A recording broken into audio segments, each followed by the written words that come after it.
Ramaya Ramabhadraya Ramachandraya Vedase Raghunathaya Nathaya Sitaya Pataye Namaha. Ayodhya Kand, chapter number 97. Rama calms Lakshmana. He was beside himself with fury and all eager to begin the fray. Rama saw it high time to check his vengeful spirit and said, "Supremely wise and intelligent is Bharatha, and a hero of heroes. When he has come to fight us in his own person, discarding any substitutes, what purpose shall our weapons serve us? Do I crave for the world's censure which waits to proclaim Dasharatha out of his boundless affection bestow the crown on Bharata?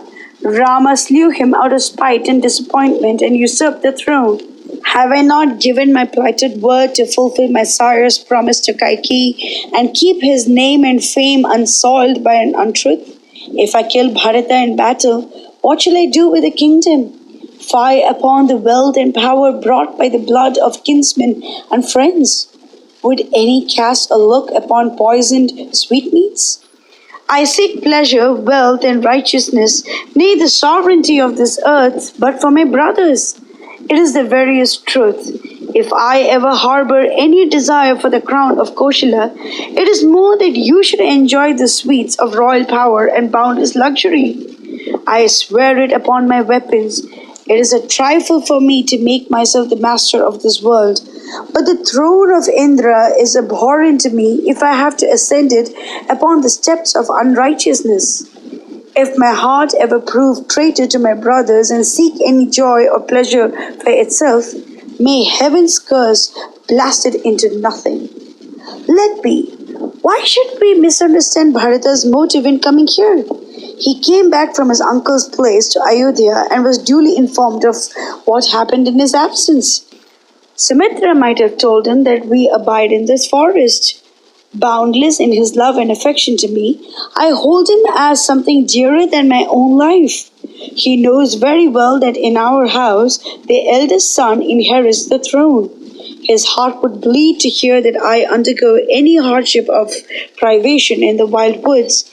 So it is plain to me that he comes here to take me back to Ayodhya and with no hostile intent. He has let loose his fiery wrath upon poor Kaikeyi and has pierced her heart with his cruel words. He has somehow persuaded our sire to place me upon the throne and has come here to pray my acceptance of it.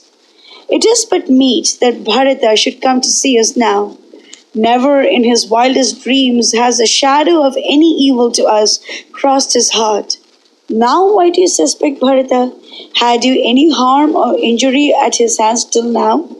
Or did he at any time give expression to words that have aroused such misgivings in you? Speak not of Bharata thus cruelly and scornfully. You revile me when you revile him. Some time ago you were all afire to slay our sire. Now Bharata's turn is come, and much evil will ensue if I let things run thus. Master this cruel, revengeful spirit anyhow. Would anyone contemplate the death of his father, though the direst dangers and difficulties tempt his soul to it? Would anyone point his sword at the heart of him who came into the world along with him, who is flesh of his flesh and bone of his bone? Is your heart set upon the crown that you speak so? Wait till Bharata comes here. I shall get it from him. If I but say in jest, Bharata, Lakshmana would wear the crown, give it to him. He will take me at my word and never bestow a thought upon the throne ever after. Thus in many a wise did Rama seek to calm his raging spirit. The gentle and loving accents of Rama made Lakshmana shrink within himself with shame. Yet it was not self-interest that made him speak so, rather Rama's welfare and the earnest desire to ward off harm and sorrow from him. He feared and suspected Bharata, though he had no reason to do so.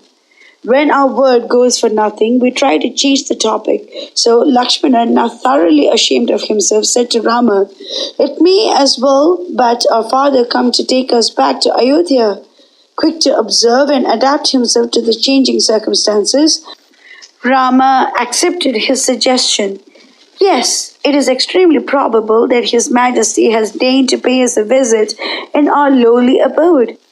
Or he may come to take us back to the capital, thinking upon the dangers and difficulties that might befall us in the woods, saying to himself quite naturally, "My children have been brought up in the lap of luxury and comfort and are not made to rough it in the wild woods." Or he may have repented of having allowed Sita to accompany us here and have come down to take her back, for she has no call to expose herself to the discomforts and perils of long years in Dandaka, an utter stranger from her very birth to anything but affluence and happiness. Yonder come the two horses, fleet as wind, that are always yoked to His Majesty's chariot. There I see the state elephant Shatrunjaya marching in advance of the army like a mountain in motion, tossing about his limbs in mad rut. But one thing causes me sore misgiving. I perceive not the snow-white umbrella that is held aloft over our universally respected sire. Come down from your lofty perch and behave towards Bharatha as I advised you. And Lakshmana stood at his side the next moment, his palms clasped in humble reverence. Meanwhile, Bharatha ordered his troops to halt at the distance of half a yojana on either side of Chitrakuta, that they might not cause any annoyance or disturbance to the ashrama of his brother. Obedient to the orders of that wise and prudent prince, the army put away pride and unruliness from their hearts and stayed near Chitrakuta, anxious to win the esteem and approbation of Raghava. Mangalam Koshlendraya Mahaniya Gunabde Chakravarti Dhanurjaya Sarvabhaumaya Mangalam.